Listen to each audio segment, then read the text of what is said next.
Hello everyone, my name is Meghan LeVota. I am an ENFJ and I am here with my good friend Brenna, who is also an ENFJ. So I am going to be interviewing her. You're going to sort of see an interaction. We're going to talk about all sorts of different topics. And hopefully after this video, you won't just take me as an example of the only ENFJ. I mean, you should never do that. But there are multiple different ways that ENFJs can look. So Brenna, how is it going? Great. Thanks for having me. Yeah. So, would you first want to start out by sharing a little bit about who you are? Ooh, that's a broad question. Yeah. Do you want me to just see, is this even an ENFJ way to think about this?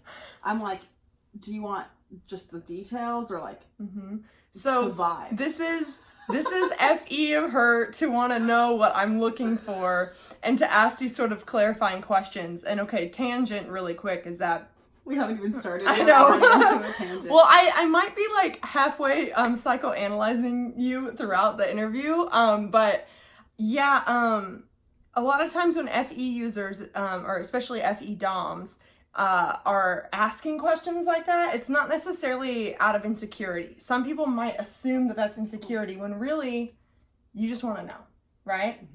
Right. And has anyone ever assumed that you asking a question like that meant that you were like unsure of yourself or something?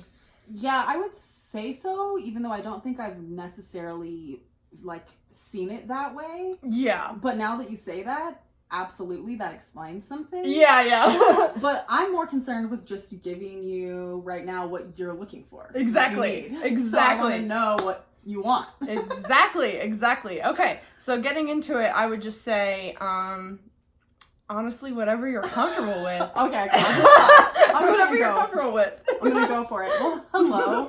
I'm Brenna Paxton. I'm the creator of Astra. Astra provides you with cosmic guidance and self-awareness tools to support your journey of personal transformation. I also am very passionate about guiding nomads. However you identify with a nomad, in whatever way you feel that resonates with you, whether you travel a lot literally, if you move to different countries, or you travel in the astral plane, maybe. Yeah. And for that, I have a podcast called Nomad at Heart. I'm a graphic designer. Very creative, badass. If you're creative and you're badass, you're probably an ENFJ. Just kidding. Not necessarily. Don't try that at home as your typing method. But yeah, so we actually met through like a Facebook group where I was just like, it was like a spiritual entrepreneurship Facebook group, and I was like, I needed to know people in my city, and then we connected about, I think, like a year and a half ago, almost. And yeah, I actually remember when I first told you that I was interested in Myers-Briggs stuff, you said that you thought you were an ENFP, correct? So before we sort of get into the interview interaction fun stuff and sort of talk more about our differences, I'm just curious because there might be some of you guys watching that perhaps you're not sure what your type is, or maybe you think that you are an ENFP and maybe you're finding yourself resonating with Brenna here. I just want to know sort of how did you even find out about it, / why did you think you're an ENFP, and to what extent did you even think about it? Right. So I definitely am not involved in this world in the way that you are and many of you are. Yeah. But I love self-awareness. That's like my favorite thing. And so I'm constantly, my entire life, I've been looking for different ways to understand myself better. So I think I've taken the Myers-Briggs test, a few different versions of them on the internet, just throughout the years, and I would pretty consistently always get ENFP. And to be completely honest, I don't know that I fully like looked into it too much because of all of the functions were very complicated. Well, it just seemed like a lot that if I was going to dive into it, I wanted to really dive in because I'm like kind of all or nothing in a certain sense. And that just, it interested me, but it wasn't my main passion, so I didn't look into it too deeply. So, to be honest, the reason I so resonated with being ENFP was simply the way things are phrased. So, and kind of like the conditioning I have around certain words. So, when I hear P, whenever they say that P is like perceiving, right? Yes. So, whenever I hear that, I think like, oh my gosh, I'm such a perceptive, intuitive person. Yes. Like, yes, I'm perceiving. And then I hear the word judgmental or judging, and I'm like, no, that's my ego talking. I want to be rid of that. No way. Absolutely. And so I didn't necessarily have the depth of understanding that you obviously do, and I've been learning so much about it from you, to really understand that those words are just such tiny versions of really like the depth of what those functions really mean. Yeah, and that's a really great point that I think deters people from really understanding it, is the J and P thing. And the tests. And I think, and you guys know, I've done a video completely bashing the 16 personality types. I'll link that. I test ENFP with them because I personally think that their test and a few other tests, I have not actually taken the official MBTI, but a lot of tests, the J and P is very much swayed, where SJs will test as Js, and intuitives won't resonate as much with J if the questions are like, you're very detail oriented, you like to a methodical approach. Yeah. That's not what NJs do. No. And so if you see that on a test, NJs are going to be like, no. But then it's going to say, are you adaptable, or do you have this detailed methodical approach? And NJs are going to look at the question and be like, I guess more adaptable. But in reality, what we do is we have these intense visions and we go toward them every day. We are not methodical. Like you, like with your business, and we're going to talk more about that, you've had this idea that you're working on and you're doing. You've had this idea for a few years that you've been working toward the vision. This is not random for you. You know, No. It's not random. No. You know exactly what you're doing, and you're an incredibly intentional person. But, well, am I getting go ahead ahead. of myself? No, go ahead. No, Go ahead. To other people, it looks very, very Yes. random, because it's not the way that society says I should be structuring or doing things. Absolutely.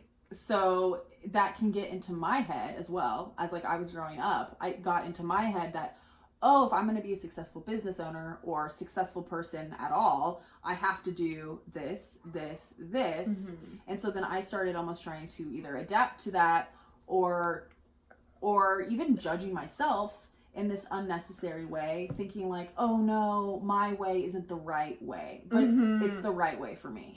Yes. So I'm actually going to ask a question that I'm going to steal from one of my favorite podcasts I've been listening to lately. Is called Seek Treatment with Kat and Pat, and they're both really, really funny, very sort of irrelevant, but if you like that, like humor, but they ask their guests, who are you, and who are you gonna be? And they just sort of are like, okay, one quick question, who are you, who are you gonna be? But I like really love that question because I want to know what people say, and obviously like make it as, you know, say whatever you feel inspired to say. Awesome. Yeah. Sort of paint a picture.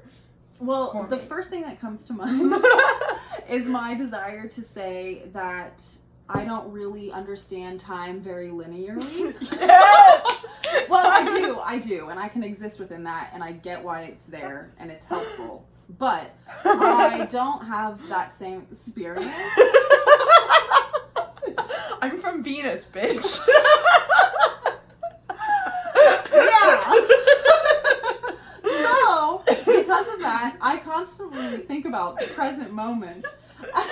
It's okay. The present moment as this like sphere or like a bubble, and it kind of extends a little bit into the future and a little bit into the past, and above and below. Yeah, all around. And because of that, even when I am yes, This is what it looks like. The sea of life, which is also my ring right here. I'm not like flipping you off. So I really tap into my younger self and my future self in this lifetime, my past selves in other lifetimes, my higher self and my guides. We're just all this big, energetic, spiritual posse hanging out and helping me navigate life. So I say that because I do also believe that my actions now can strangely influence the past in the same way that they can influence the future. Yes, that's a good point. I have a hard time really conceptualizing that, even though I believe it, and like, I don't know. So the way I think about it is not necessarily like what I do now is changing literally the course of events of the past. No. I mean, maybe, actually, I have no clue. But I'm not necessarily saying that. What I'm saying is that, yes, our subconscious programmings and our conscious programmings of the story we're telling ourselves about the way we've lived our lives, I do believe that you can reprogram that and change that in order to heal past trauma, reframe certain experiences that you've had, and to understand and inform your current life better. Yeah, and this could potentially connect with how Carl Jung talks about like going into the shadow and like the individuation process. It's like connecting with all of those parts of yourself. But yeah. So that's that big prologue caveat to say who I was.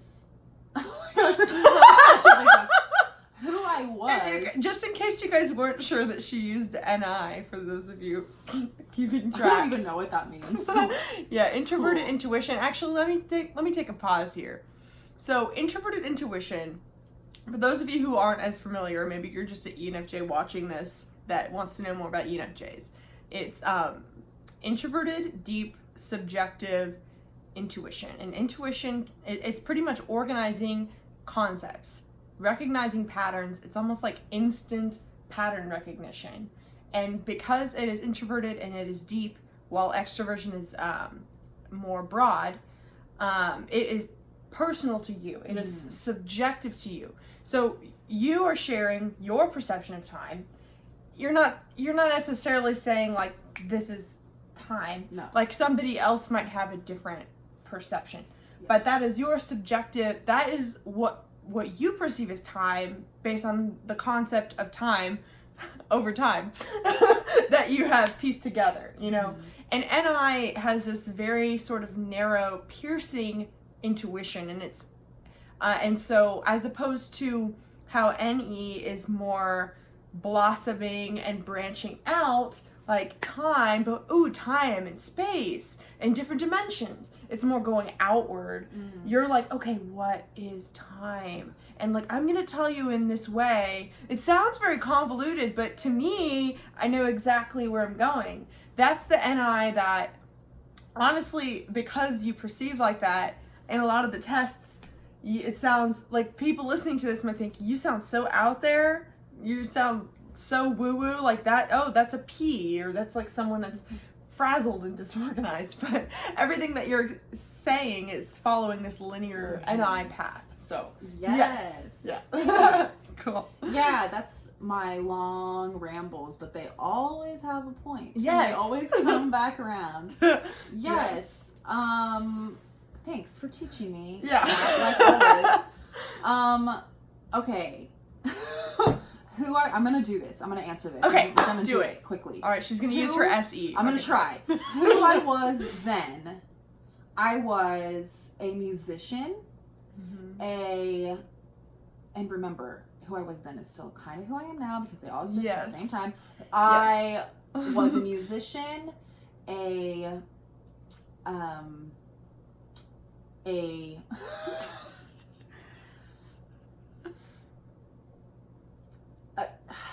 It's okay. This is so hard for me. I guess what's coming up for me is that I want to say something about how Go for it. I used to be very like, I was so worried about what everyone else wanted and needed, and but not worried about what they needed. I wanted to serve everyone and like be there for my family, be there for my friends, be there for every stranger on the street that like asked for my support or help or anything. And I wasn't so I wouldn't say that I was, like, I always really had a secure sense of who I was. I've always known who I am, but I didn't understand how to harness what I felt my purpose was and use it in a way that not only benefited the other people, but also benefited me. Yeah. And I thought that my only way to, like, serve was to just, like, give and give and give of myself until there was nothing left. Yeah. And, but, so I guess I just mentioned that because I do feel like I am very similar, and I've always been so curious and fascinated by everything, but I have learned how to make who I am work so much better within the context of this world over time. So now I would say I'm an art director, I'm an artist, I am It's funny because I'm thinking about all the times that you've asked me, like, do you think advisor or philosopher is a better word? I'm a philosopher. I'm an advisor. Yeah, you're right. I know.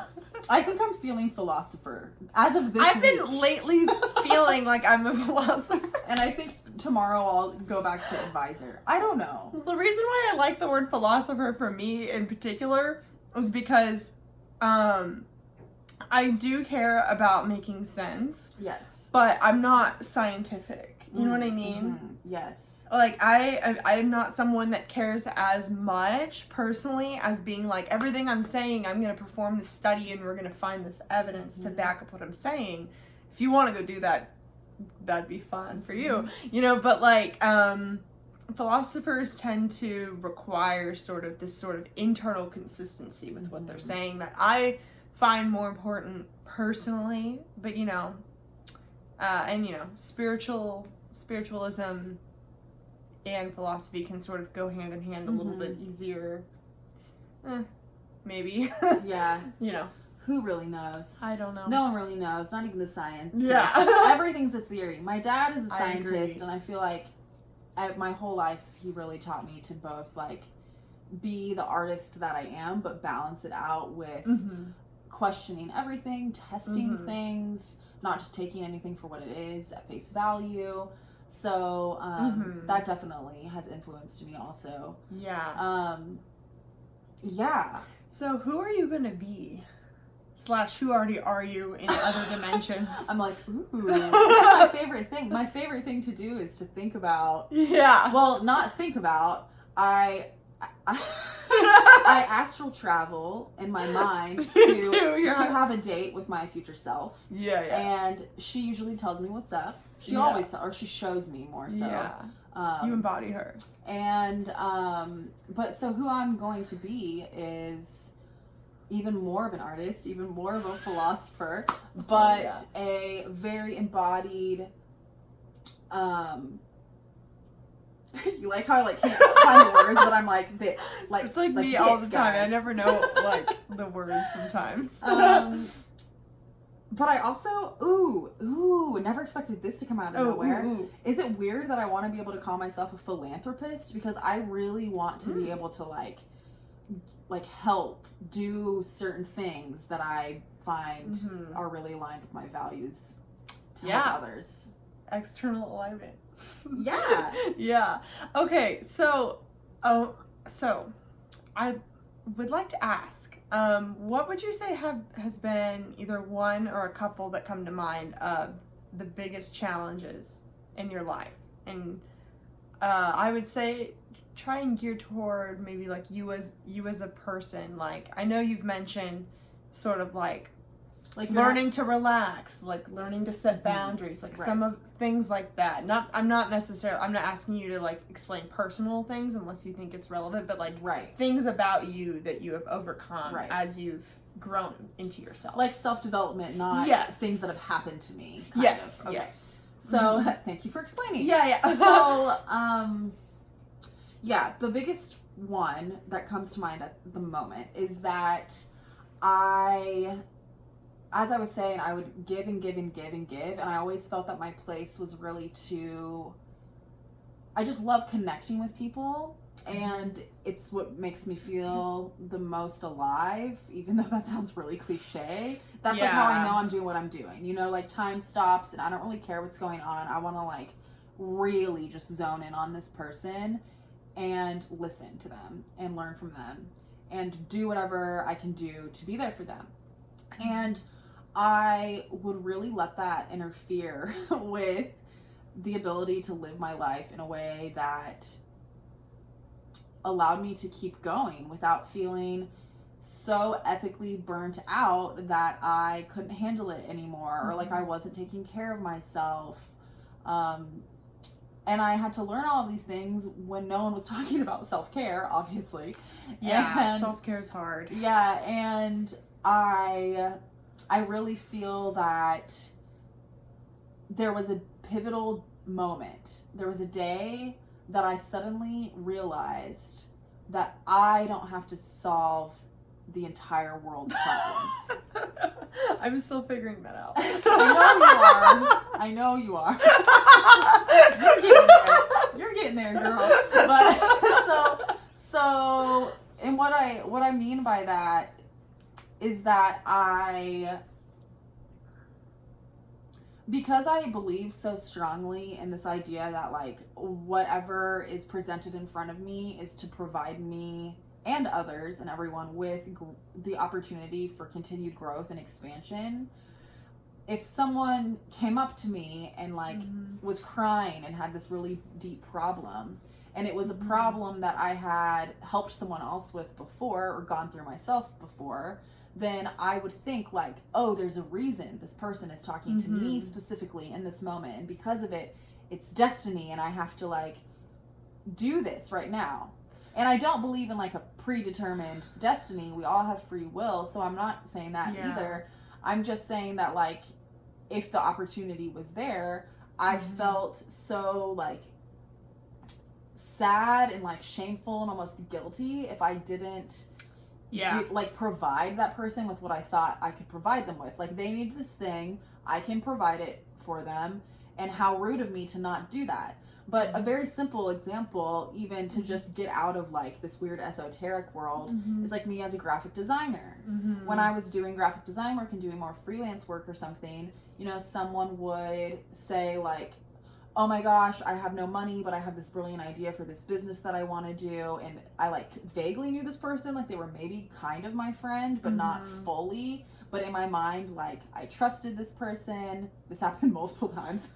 In various ways, right? This definitely like was a theme where I would undersell myself. I would accept no payment. I would say, don't worry, just because I was like so attached almost to like a martyr energy. Of like, oh, it's okay. Like I'm gonna make time to do this for you, when I should not have been agreeing to do that. So what started happening, that started culminating, we were talking about this earlier today. What started culminating up until I was about 24 was that which makes me think there's hope for me soon. I'm almost 25. There's hope. There is hope. Yeah. So what happened is I had overcommitted myself to too many things, and then I started dropping the ball on all of them and realizing that not following through and not doing what I said I would do made me feel way worse than if I would have just set the correct expectation like right up front. That's so true. But I sometimes feel like trial and error, at least for me, is like what I need to even know. Yes. So like maybe you already know this, but just sort of not shame your past self, because maybe the trial and error is why you know. Because for me, I have been in this trap of completely overcommitting myself, and like, well, really, it comes down to not planning rest and not recognizing how much rest I need, how to rest, how to plan that into my schedule, because it's not even necessarily that I'm doing too many things. It's that I'm not doing my things well because I'm not relaxing, which is kind of a whole other thing, but didn't mean to interrupt you there. Oh, no, you're so good. That's exactly accurate, because I do agree that like, it's not necessarily that I was doing something wrong. It's that I just didn't have enough self-awareness, or I was working on the self-awareness, but it takes time. Things take time. And so I think that I needed the awareness to reveal itself to me of, hey, you know how, like, oh, pay attention to this. You know how you feel really guilty when you say no to something? Oh, well, think about how much more guilty you feel when you really mess the thing up that you agreed to. Yeah. And so it wasn't about, I don't like that I'm using this word guilt, because it really was just this internal, like, me not being true to myself thing. So it just felt, I just think that the word guilt conveys that feeling in your gut that's just kind of like, oh. That's interesting that you say that, because I've heard comments before and a few people saying that they hear FJ types always say that they feel guilty. So FE is focused on the external objective emotions. When you're talking to, so for example, if someone were to come to you and talk about graphic design, you would have their emotions about being poor in this business, and then also your emotions, and you would try and like find a way to please both. That's like the default. Yes. You know? And I mean, even if you were to say no, I'm sure you would be the sort of person to want to say, like, I'm sorry, or here's where you can go, or like something to try and make them feel good. I think that, you know, I realized that I didn't always have to be the resource. Yes. So it was like, it wasn't necessarily that I say no to people now. Yes. It's that I say, yes, I would love to hang out with you, but no, I'm not free for the next 2 weeks. Can we hang out in 3 weeks on this day? And they don't know that I have 5 days in there that are planned days for me to do nothing or to hang out with my boyfriend, or, you know, so it's like, because I started understanding that I needed that time to decompress, or I was just not going to be able to do anything for anyone or myself. A trap I get into is that someone will ask if I'm free, and I'll say, well, I don't have plans, and I'll think that means I'm free. Well, no, so for me, I would have to say, I do have plans. My plans are to sit at home and not move for 4 hours, but it took you a while to understand that. Yes, and so the other thing I do want to say too, well, a similar, like that same example kind of, is that, yes, if someone like approached me needing graphic design help and couldn't pay for it and was, you know, upset, and I felt really like compassionately towards them and that I wanted them to have help, I would do my best to try and pair them with a graphic design student who needs a portfolio building project, and like, hey guys, look here, make this happen. So it's not that I'm just like learning to say no, no, no, no, no. It's that I'm learning to honor myself more. It's not dishonoring is that right? Yeah. It's not going against myself to have a clear understanding of what I can expect from myself and what I can give to other people. Yeah, and I want to just clarify for everyone here too. I'm curious about the guilt thing, but introverted feeling is more about personal feelings. I know exactly how this thing is going to make me feel, and there's more of an awareness there, where an FI user would know instantly if they wanted to do the graphic design or if they didn't, and would just say it. There wouldn't be as much they wouldn't be like feeling guilty. And so something I've heard a lot is FI users, so FPs or TJs, are like, why do you feel guilty for doing or for saying no, or why do you feel guilty for something just for existing, or they don't understand the guilt. And it's, I wonder if the guilt comes from knowing the other person's sad or something, and that you could have done something about it but that you didn't, sort of like choosing yourself sort of thing. Yeah, so I would say yes to that, but I also want to add that it has to do with being true to myself. So when I say that I feel guilty, FI is more true to itself sort of naturally. When I but say we all I use feel all the functions, so. guilty, I actually mean to yourself. I feel guilty to myself. Yeah, I'm not saying I feel.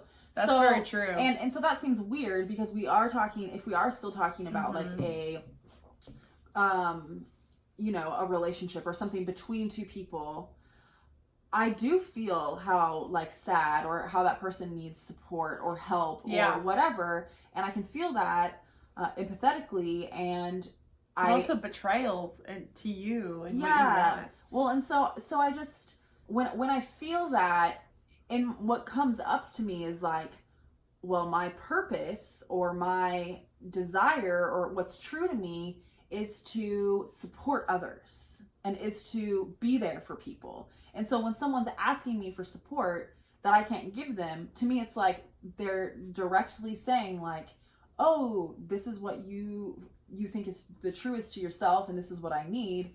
So here's an opportunity to do that and live up to your purpose and give it to me. But then if I don't have the capacity for that and I have to say no, that's when I can have that kind of moment. At least I definitely would before. I think I'm past that now, but I would have that moment of like, oh my God, like I want to say yes so badly because I feel so bad, but I know that I can't. And so when I was saying to you earlier that I think between the ages of 24 and 27 was when I really like deconditioned from this or reprogrammed this part of my brain and like the way I was functioning it was literally a 3-year process, because I said the first year I had to learn how to say no to people, and I had to stop committing to new projects and figure out how to wrap up all of the ones I had committed to. That's something that just for me, like in 2019 in general, I've been really focused on wrapping up. Good. Like so something just for me, I've had a lot of you guys perhaps that are watching this and just other friends of mine, either people with YouTube channels or not, wanting to do collab videos, that I literally had a list of like 20 people that I promised I would do a collab video with. And I am trying to get to the people I've already promised. So some of you guys that have asked me, it's not that I don't want to or something. Or like even if you have reached out to me and I haven't responded, it's one of those things where it's like I feel guilty for like not responding to all of the messages I get with the comments and stuff like that. But like 2019 for me has been like everything that I've already committed to, let's just do it, you know? Yeah. So that I can, you know, start to be more discerning. Or like even this is just sort of a weird example, but like when I first started my like this Twitter account, I just followed everybody that followed me back because I was like, yay.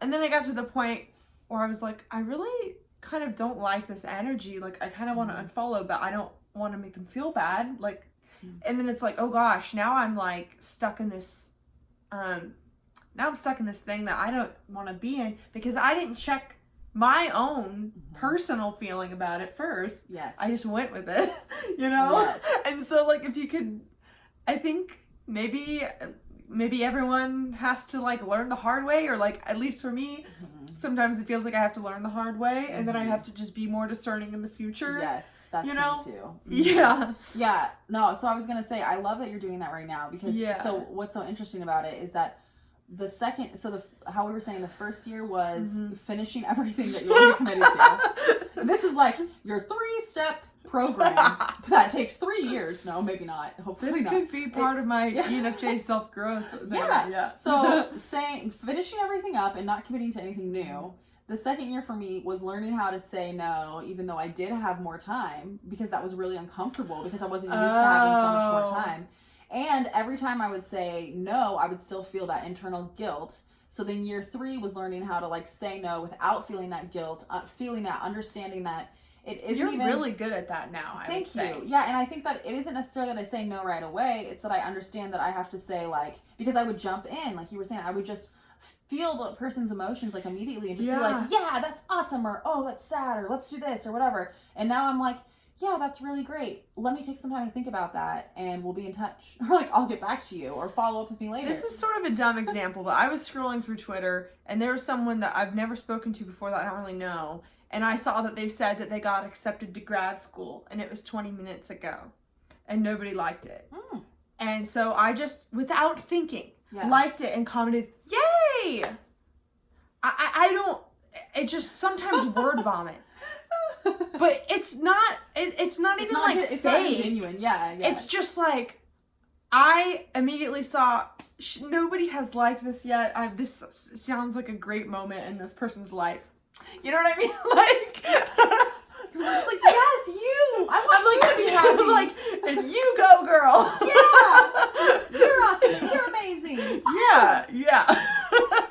Yeah, so that unpacking the guilt, and that's really interesting because then when you see like, but I have more free time now, then yeah, it's never free time. Because it's... Because I have this very specific vision that I'm constantly channeling and trying to go after. Yeah. And that's also what contributed to me realizing I had to start like putting these boundaries up and having a clear understanding of these things, because I never had any time for myself or my visions. And so at a certain point, I thought, wait a minute. If I know my purpose so clearly and I have this vision, why am I not doing anything? Yeah, I was like, I was confusing those little interactions with people for the bigger picture. I thought that those were all of the things I needed to be focusing on. When no, like it was taking away from me doing the work I need to do to make this thing exist. It's exactly what, if those of you saw the video I posted Tuesday about, I'll just say it briefly, it's ENFJs, your energy is not unlimited. Something that I've seen a lot of ENFJs do, some I know personally, is sort of really focus on their group, whoever that is, whether that maybe you're really involved in the graphic design community in Kansas City, I don't know, or maybe you are involved in like a musicians community or whatever, like, as opposed to doing the thing that you could do best and like really making it super epic in a way that is impactful for everyone around you, we can get caught up in making everyone like you. And who's going to be the more helpful graphic designer? The one that says yes to everyone, or the one that really eventually you're like, no, this is the way I want to do it. And then people are knocking down your door to work with you, you know? Yes. You also just made me realize that it was like, instead of just helping the few people I could, if I was to actually execute on the larger vision, that could help way more people. So I had to like zoom out and realize that and really believe that. And that takes time to believe in also. And I would call this thing she's saying using your NI, which is our second function, which is what supports. Our extroverted feeling is like, hey, I want to help all these people. And then NI, the long-term vision, is like, okay, how are we going to do that? And if you use your NI to actually support your FE and not skip over it, because some of us can just use the NI for a really lofty goal, which we have lofty goals, and you can actually execute a lofty goal if you can sort of tamper your FE and make it calm down a little bit. You can actually execute it, the lofty goal. You just have to do it, you know? Like, sometimes it's hard. Yeah. But yes, it can be done. Yeah, and I think another thing I wanted to talk about too is we were talking about relaxing earlier. And ENFJs, so ENFJs in socionics, our point of least resistance function, polar, is introverted sensing, and this is also known as our blind spot in the Myers-Briggs. And so for us, so there are 8 cognitive functions. 4 is in our ego, and then the other 4 are the shadow. FE and NI are our like main like ego, like the ones we use. But introverted sensing is a part of our shadow, but it's the one that is the most blind to us. Like we don't even notice it, or like we just, it's the most vulnerable. It's the most vulnerable thing that when we see people doing it, we can either feel very dismissed because they don't understand us, or we can feel like it's insignificant. But introverted sensing, okay, the same as how our introverted intuition is collecting concepts over time and making it into this one concept that's, you know, very narrow and just precise. That explains my entire life. Yes. SI is like taking all of the sensory physical experiences that you've had, or maybe you've seen culture have, and being like, this is how it is. And they are, SI is very detail oriented, and SI seeks homeostasis. And so SI is the type, in my opinion, that is the best at knowing how to relax, because they're so in their body and so in their physical experiences that they're going to know when they're tired, they're going to know when they're sick, and they are going to feel the onset of a flu and take some medicine, and like they're going to take care of themselves. A lot of them are really good sleepers. And I know that that sounds like sort of a stereotype, but if you were to really talk to NJs, especially ENJs, and see how much we don't do that, then you can really see how good they are at that. And I think the way that you and I talk a lot about like American politics and corporations and like the way that all these structures are tumbling down, it's like our NI that's like, don't you guys see that it's changing? But it's the SI that's like, it's been this way. I've done so much work on this. And it's very like, I'm not trying to say that SI is regressive, because it's not inherently regressive at all. But if you are so zoned into all of those sensory experiences, it's hard to let go of. You can't just let go of it. You have to really process it. And so it's a lot harder. But like for ENJs, we will just sort of neglect our body, like because of our SI blind spot, neglect our bodies, neglect the past, not process shit, just keep going.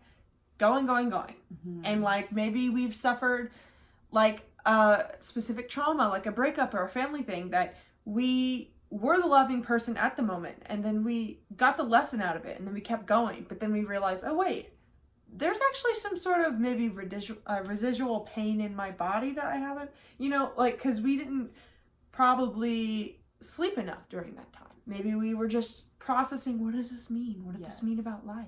We aren't feeling it. And I've been realizing lately with relaxing that relaxing is not the same thing as not doing.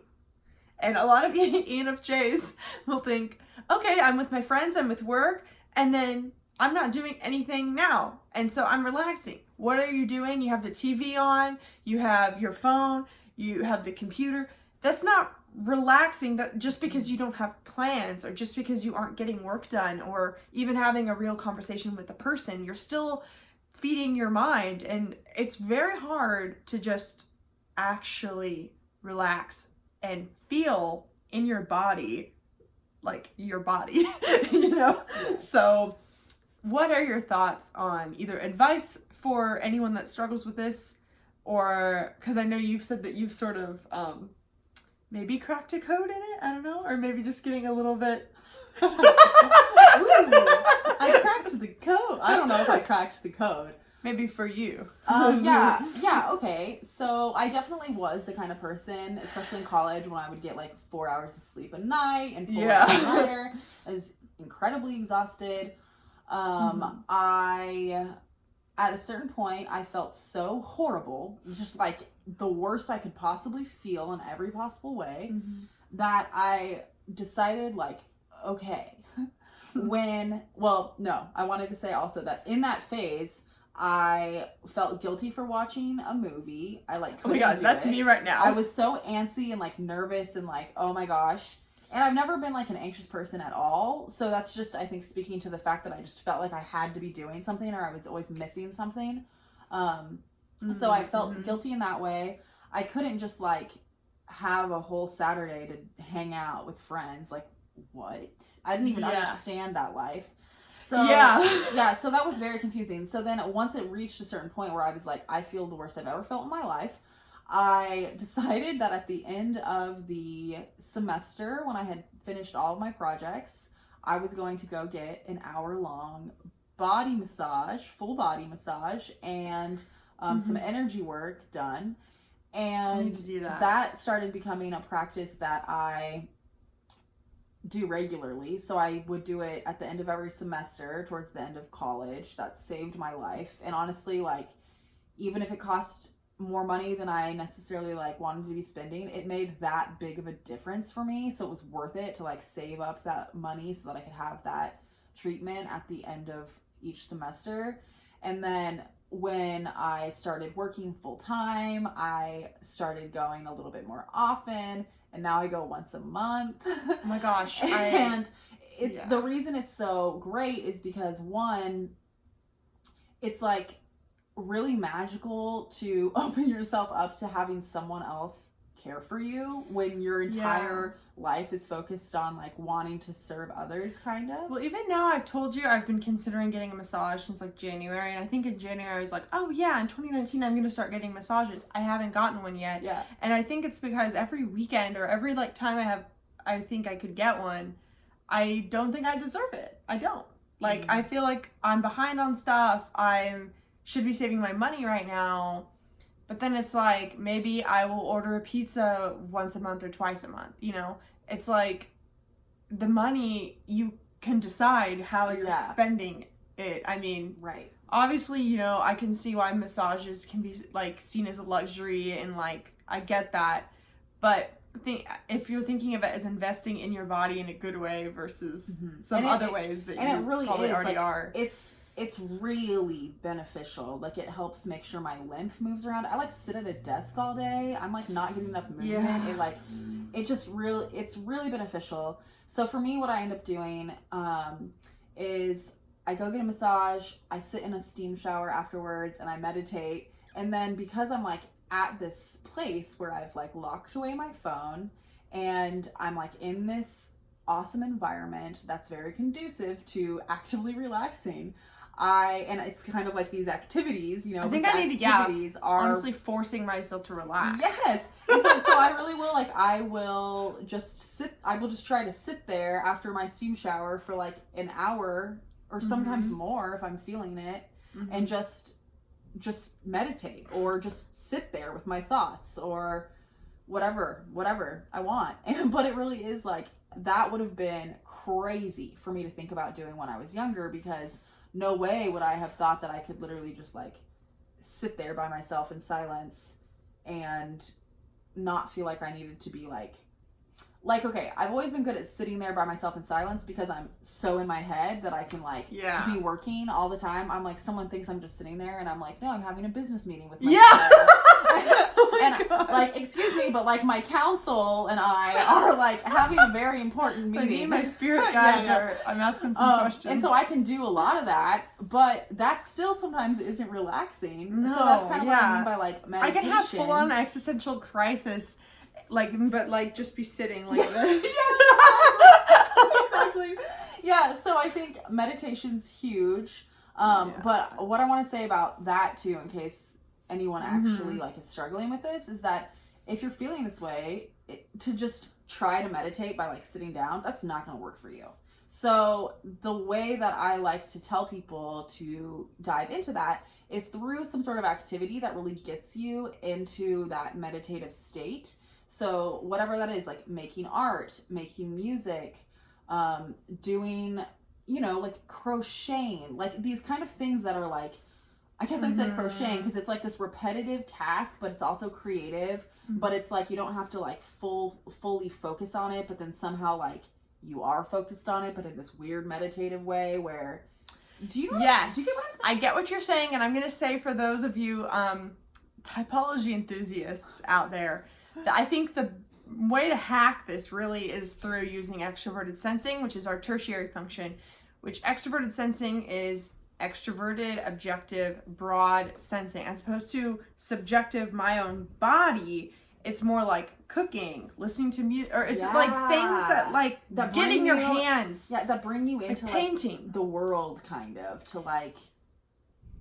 Yes, and that could be meditative. Meditating doesn't necessarily have to be being still. It could still be mindful, but or dancing is a good one. Yes. And a friend of mine who's an ENFJ, I know, like paints to try and quiet her mind, because when you're doing something, it's really hard to think about other things, you know?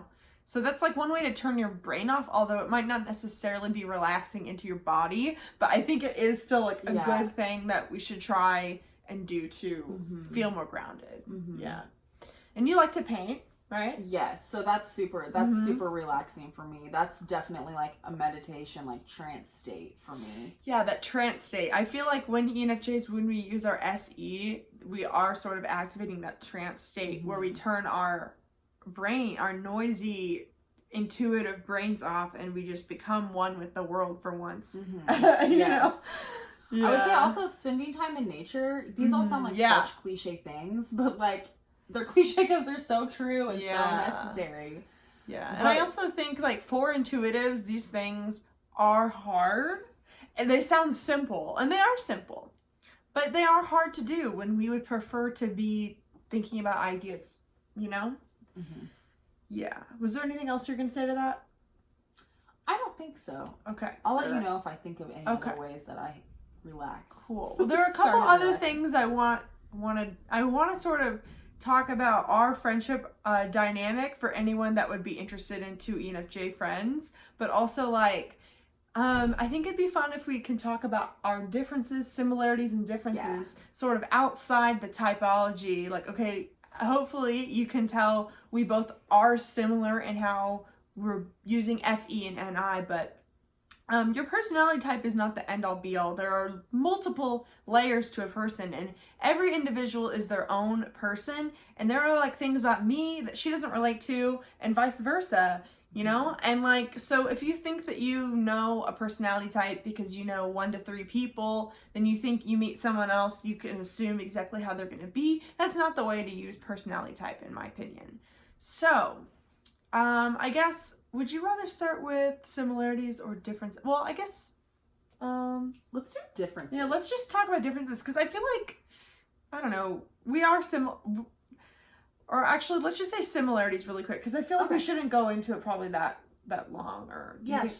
Yeah, I mean, like, we both are very, like, we're interested in similar things, like astrology and spirituality and tarot and stuff, and we're both working on how to make a life for ourselves, like, with our businesses.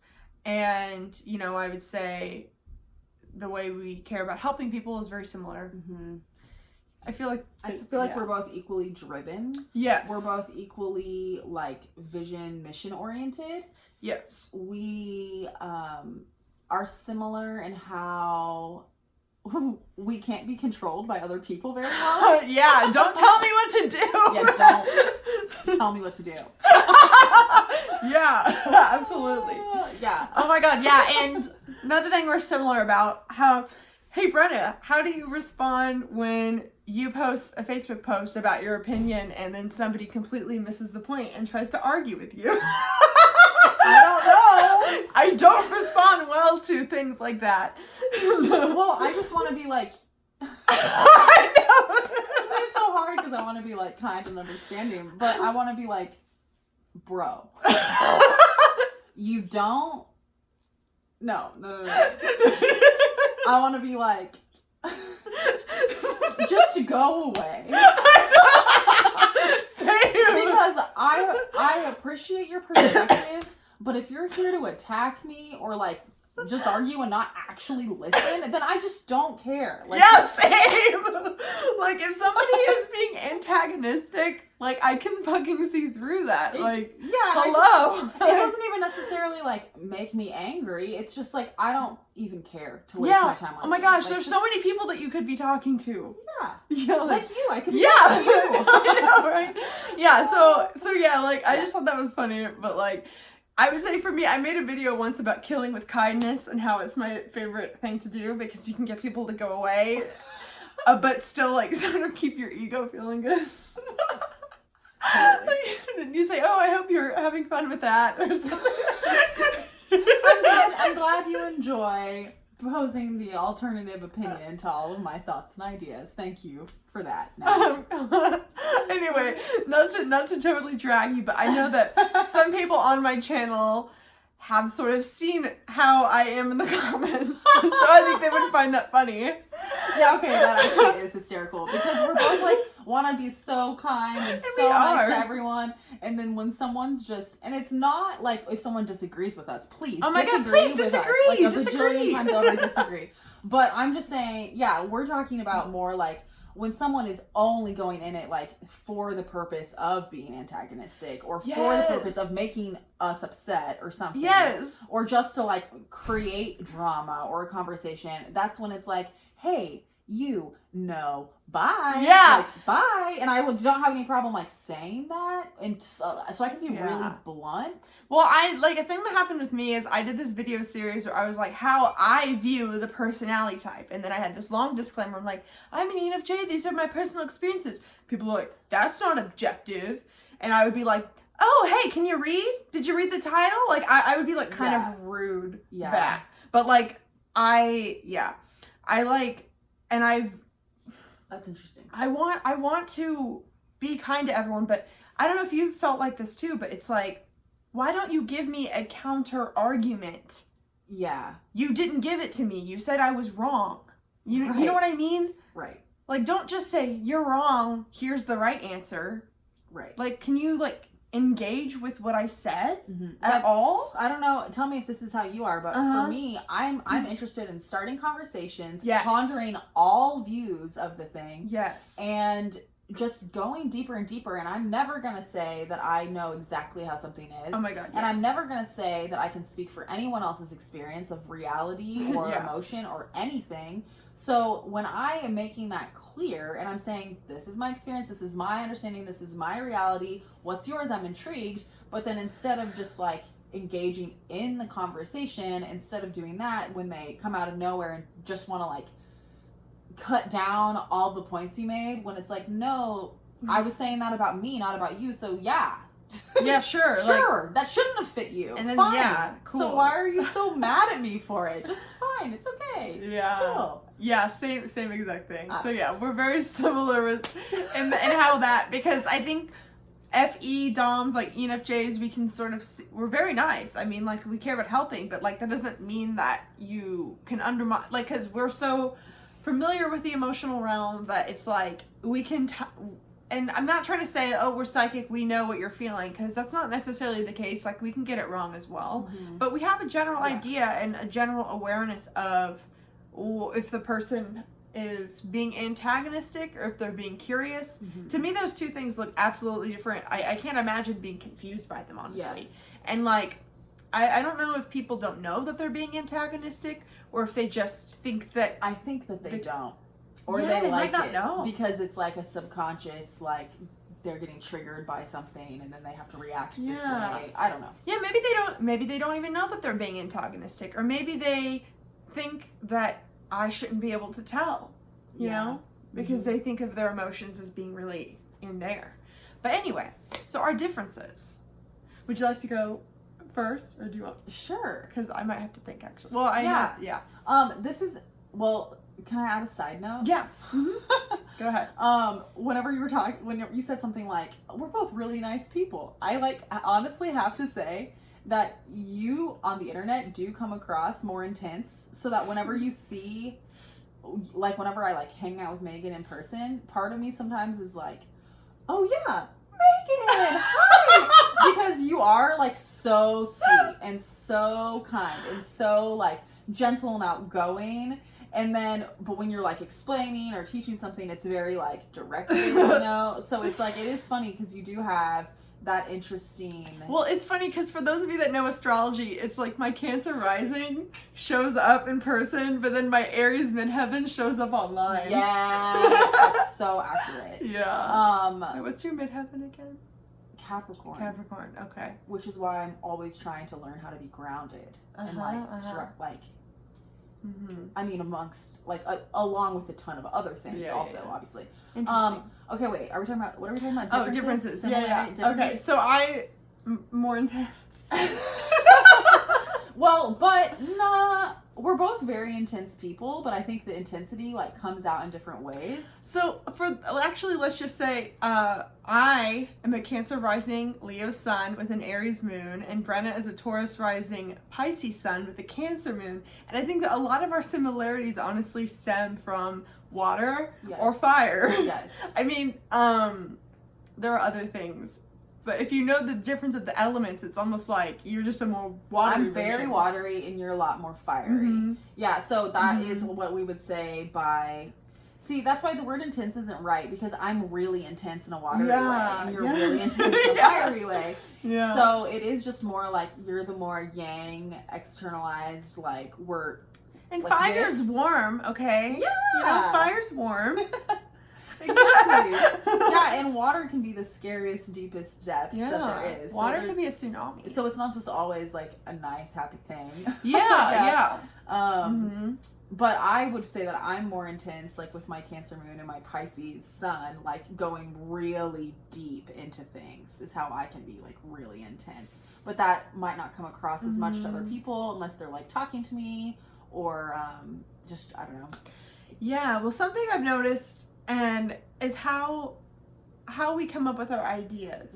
Yes. I think my Aries moon really shows, and your Pisces influence really shows, where you, and correct me if I'm wrong, but it seems like you have sort of this final product, this sort of idealized, beautiful vision that then you're like, I don't know how to bring this down to earth. I know that this is what it is. How does that go? And for me, I think whenever I'm deciding things, I kind of do look for low-hanging fruit sometimes. But I'm like, okay, what can I do now to get closer to where I'm going? But I still see the vision too. It's just not a Pisces way. Like, you almost start at the end. Yeah. I like start at the beginning. Yes. I don't know. Like, whenever we discovered that one day, the idea of me kind of doing everything backwards and starting at the end to then like come back around, that's so accurate. Yeah. And I think that understanding that, having that awareness has actually helped me see how I sometimes need to go more to what you do. And like, I can get so stuck up here and trying to pull the big vision down. Like, okay, so recently we had our Aries new moon circle. Yeah. And we were talking about like the energy of Aries. And something that really like clicked for me recently was that because I get this fully formed vision, you could equate it to like a fully grown adult. But you have to birth, Pisces you like have to birth a thing. Yeah. And Pisces is like the womb, right? And you have to birth a project. It has to like start somewhere. Total side note, but is Pisces as much the womb as it is an old man or woman? Or is it just, I don't know why I was thinking old person. I think about Pisces as being after death. Okay, yeah. It's like after death and before birth. That makes sense.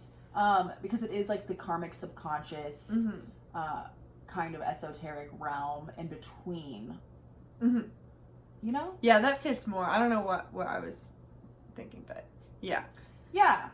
So if I have this like giant vision that's like a fully formed adult, this is a weird example, but I can't birth a fully formed adult. Like, you have to birth a baby. And so some of those, like, what are the first steps I can do to get to the next, like, level? Oh my God, I'm always birthing babies. Yeah, and see, and like, I'm always trying, I never can get there because I literally am like, I can't take this whole thing and like bring it all into physical form all at once. You pretty much know everything that there is to know about your business. I know everything that there is to know about business for like years and years to come. And I also know that there's a lot of things that will be revealed to me in time, but holy moly, I like see the full vision. So it's really hard for me to be like, okay, what's the first step? You see, and I see the full vision, but for me, sorry, I got a text. We should probably wrap this up a little bit soon. For me, sorry, I saw something that said I'm scared, and so I'm like, now scared. Do you want to check it? Yeah, let me just check really quick, but I'm still going to be talking, is that, for me, I, know that these videos that I'm doing are all going to lead up to something. Ooh, yeah. There's a bug again. Okay, that's it. Okay, I was like, freaking out, but I just got a text about a bug. Okay, anyway. Okay, so I know my vision is that I'm going to be doing motivational speaking, life coaching, content creation, writing books, having like courses. There's lots of stuff I'm interested in. But I know that the ideas I have now are going to be like the seeds of, they're going to grow.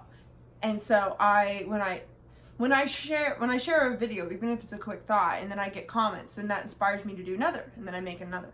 And you know, I just like, it's my way of like knowing that all of this is going to be the foundation for what I'm doing. So it is more like the baby, but it's not like that I'm not using NI or that I'm not like looking long term, because I still am thinking of like, oh, everyone that I've ever admired started by sharing because they felt like it, and then, you know, sort of over time discovering more of who they are and having their people around. Like nobody that has the career that I want to have just came out of the womb being like, I'm a thought leader. Like, you don't just like become, I'm a thought leader.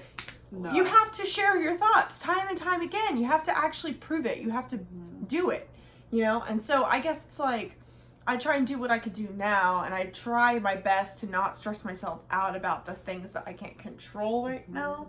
But I don't know. I don't want to necessarily say that that's a difference because I feel like you can maybe resonate with that too. I don't know. Or yeah, no, but I do, like, I learn from you and from your ability to, like, kind of take those first steps, which I'm starting to do more and more of now. I'm a total initiator. Yeah, so we could talk about that as a difference. In human design, Megan is a manifester and I'm a projector. And that actually makes a lot of things different for us in the way that we have to deal with the world and approach life. What was it? You said I was your agent. And I'm your advisor. Yeah, and I love that. I love that. She's so my advisor that, like, during the day, we'll just ask each other questions about business stuff. Megan, I know. Tell me what to do. What's the first step? No.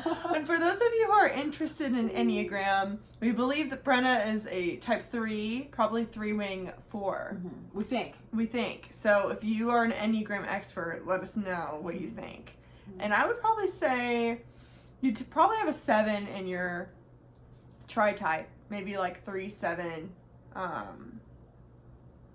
8 even? I don't know. Yeah, I don't know. We'll see. Maybe 3, 7, 8. But yeah. Okay, so differences. Or I guess so yeah, we were talking about like our friendship. We sort of oh, I want to say one thing about you actually is like I think because we're both ENFJs, whenever one of us has a problem, I think we're pretty good at identifying what they need even before we didn't really know each other. Yeah. But as we know each other, we know more, obviously, of what we need. But you said something to me the other day where I was talking about something and you're like, ooh, I love this problem. This is such a fascinating conversation.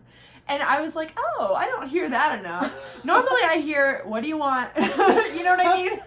Like, but I think that whenever I'm venting, I'm just trying to explore the problem. And I think that you enjoy exploring the problem and it doesn't make me feel like a burden, which is what I tend to feel like me too. With other people. Because I talk so much and I have to process it all by talking or writing it or whatever. So yeah, I always enjoy that because we are like exploring things together instead of feeling like we're asking a question and we need an answer or whatever. It's just this fun interaction. Yes, and I want to explain too, I said in a recent video about a difference between FI and FE is that introverted feeling, since it knows exactly what it feels to a very deep core level as opposed to the sort of objective extroverted level, it knows what it wants, and it won't open up if it thinks that the other person isn't going to be able to solve the problem. And that's why it's a little bit more, like, guarded emotionally.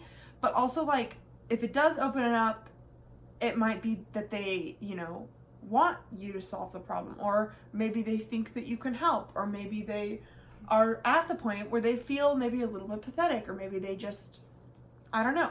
That when they open up, they have just a way different reaction to the way that FE is. And so if you're an FI user, let me know in the comments if that resonates or if there's something you would change. But my friend Crystal, you guys know from Synchronic Saturdays, is an ENFP and uses FI. And she told me that she used to interpret me talking as like, FI would empathize with me so strongly because she loves me, and she would try so hard to solve my problem that she would say things and she would get frustrated whenever I didn't notice that she was trying.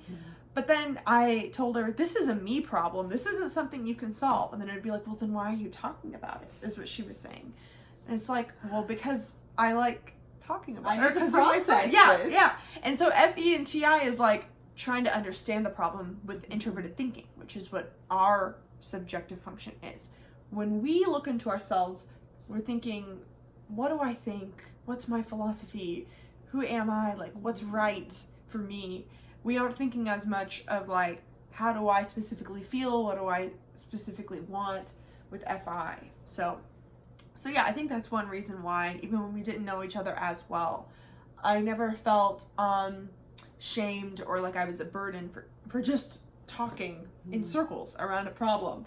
And I know you do this thing that I do too, where like, you're like, I'm freaking out. What does this mean? This just happened. Am I supposed to do this or this? And then you're like, oh, I'm sorry for freaking out. That was a lot of messages. You don't have to respond right now. And I'm like, that's exactly what I would say about something. Yeah.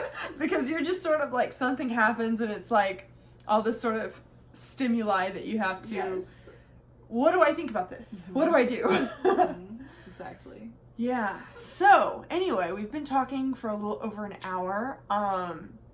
Is there anything that you would like to share, I guess, about your business or about your goals or dreams or anything? Because, you know, if there are any topics we hit on that you guys found interesting, let us know, because we may be collaborating more in the future. So, but yeah, is there anything you'd like to share? Sure. Yeah. I would like to say thanks for talking to me. Yay! This is really fun. And, you know, I think that both with what you are doing here, like with MBTI and all of the functions and just like who you are and who I am, I think the common like thread through all of it is self-awareness, and how self-awareness really like allows us to understand ourselves better, understand the world better. And I truly believe that if each person individually goes on this journey of first starting with self-awareness, that can eventually lead to, and it will, no matter what, it'll lead to personal transformation, the more awareness that you have.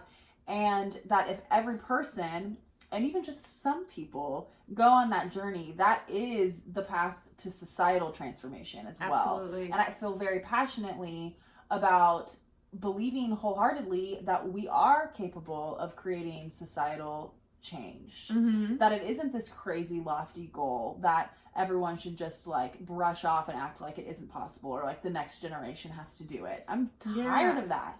So I guess I just... Yeah, absolutely. It's just because it's hard doesn't mean it's impossible. It's like a lot of people give up without even trying, you know? Absolutely. Because they see that it hasn't worked before. But yeah. And it's also just because it's confusing. Like, how do you navigate that process? So luckily, I've been working on that for a really long time for myself, and I've kind of turned it into both a process and a practice to help every day kind of guide us through just prompts and using the cycles of the moon and the astrological elements and all of these various factors in order to gain greater self-awareness so that we can feel like we are constantly on that path of personal and societal transformation. Yeah, and I think that when I was younger, I'm still very into like activism, but I think when I was younger, I leaned on that more than knowing myself. And I feel very strongly that, you know, this doesn't mean to not, you know, do things to change, but that we also like focusing on what we can control will have a greater impact at the end of the day. And if we can focus on who we are and changing ourselves, that's going to help us, you know, give back to people more.